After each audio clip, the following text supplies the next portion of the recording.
Okay, in this video, hi, I'm going to talk about Y&R, but I'm going to talk about the storylines I didn't talk about for the rest of the week. And I'm also going to talk about the actor of the week and the actress of the week, in my opinion. Now, granted, all this stuff is my opinion, so keep that in mind. Okay, so who I really want to see given a good storyline, because I don't think she's gotten anything to really sink herself into besides being kidnapped a couple times, is Phyllis. Because last time she was kidnapped with Sharon together, and they were held, and and that was the last really long thing where she was involved. Otherwise, it's trying to get involved with Kane and the business and everything, and everybody telling her, well, watch yourself and whatever. Okay, now, this is something I didn't talk about because I have a lot of thoughts about it, and I know I tend to get long winded sometimes, but I want to talk about this in depth because I think we could actually have something here if they really focus on it. Okay? But you know how in my last video I said Billy needs to win? Well, Phyllis needs to win too because she doesn't really get too many of them. She has she has had a lot of storylines that do not go in her favor. Like they go in her favor for a little bit and then it crashes and burns.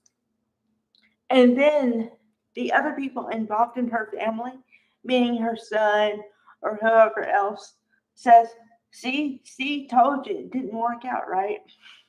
No, she doesn't need that. She's had that enough, you know? Um, okay. And then Daniel and Tessa. Now, I've talked about it, and I've talked about it from the LGBT side. I'm going to talk about it from the other side. I like the pairing of Tessa and Daniel. Um, Kate Fairbanks and Michael Grasday, respectively. And I like it because it seems to be based on mutual friendship, respect, and of course, attraction.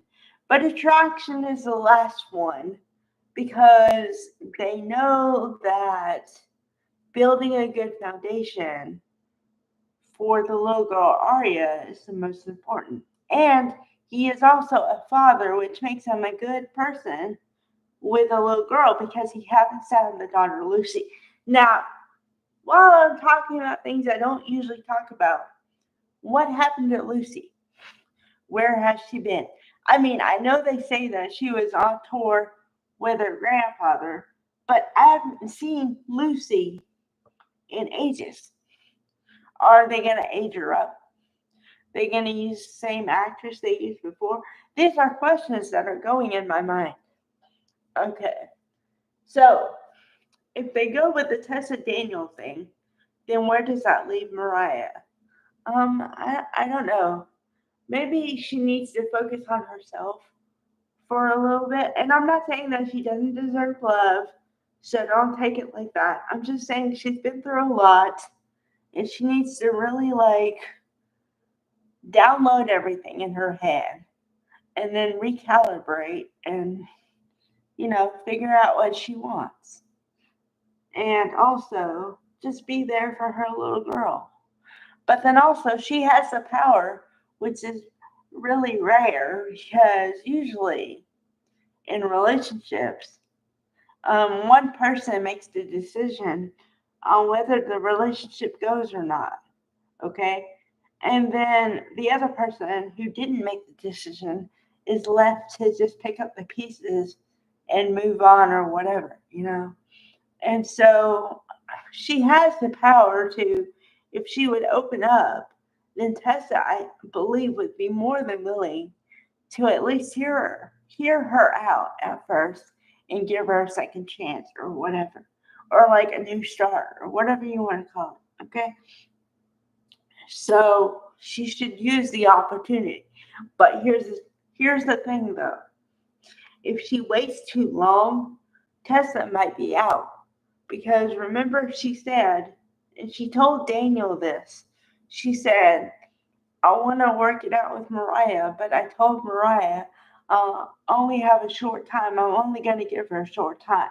Meaning she's not going to wait around for like a year and be waiting for this other person to open up, which is completely legit and, whatever, because no one really puts their life on hold for somebody unless it's circumstances, you know?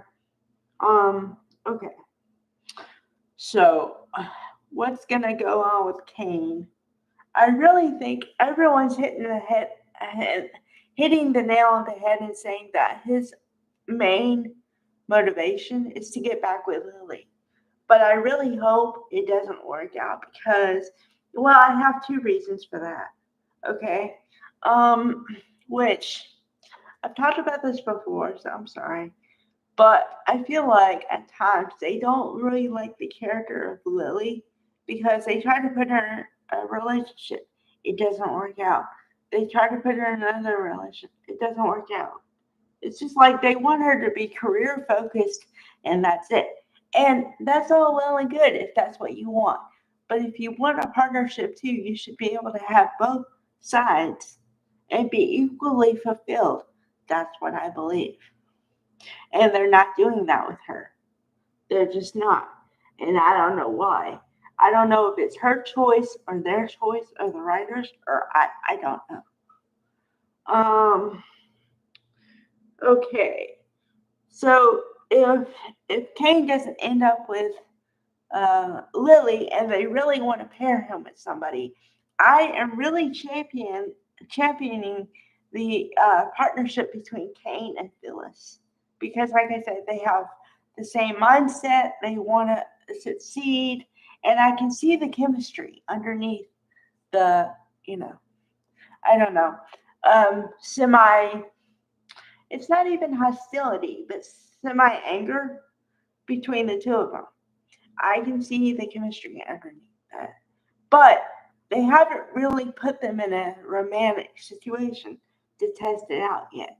So, Y&R writers or whoever decides who to Kim test with somebody, you should Kim test Phyllis and Kane, please, and see if it works out. Because Phyllis has tried with Nick, and Phyllis has tried with everybody. Phyllis tried with Danny, that didn't go. Nick didn't go. So come on, put her with Kane. I'm not saying to put her with, but what are you gonna do? Just never have her have a relationship again, and have her be one of the people that said like, "Oh, it failed, so I'm not doing that again." That's stupid.